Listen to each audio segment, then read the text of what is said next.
या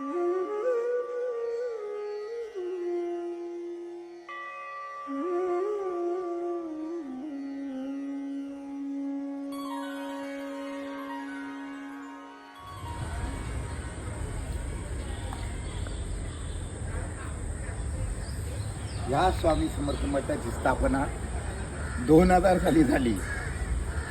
रवींद्र सोनघाणेकर यांनी ह्या मठाची स्थापना केली 2000 साली.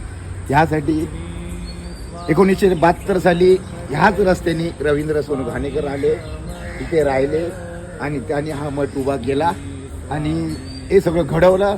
स्वामींनी त्यांच्याकडून घडून घेतलं आणि इथे त्यांच्यासाठी सोय केलेली आहे. पाण्याची जागा इथे केलेली आहे.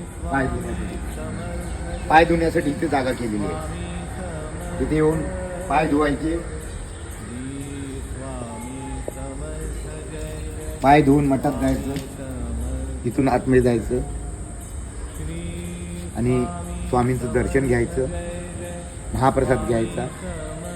हे करता करता श्री स्वामी समर्थ सगळं वरती केलेलं आहे.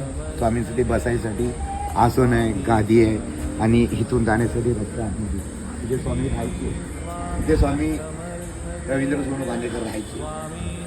त्यांना ही खोली गव्हर्नमेंटची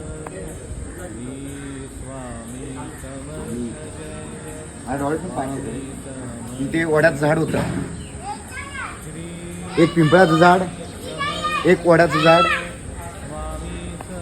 त्याच्या खाली स्वामी आश्रमस्थ झाले आणि अक्कलकोटचे श्री स्वामी समर्थ इथे येऊन उभे राहिले आणि माझ्याकडून ते सगळं करून घेतलं आणि त्या जागेवरच हा सगळा पसारा इथे स्वामीने वाढवून घेतलेला आहे. आणि आज त्याला तो की अगदी सगळ्या इकडे रातराणी आहे.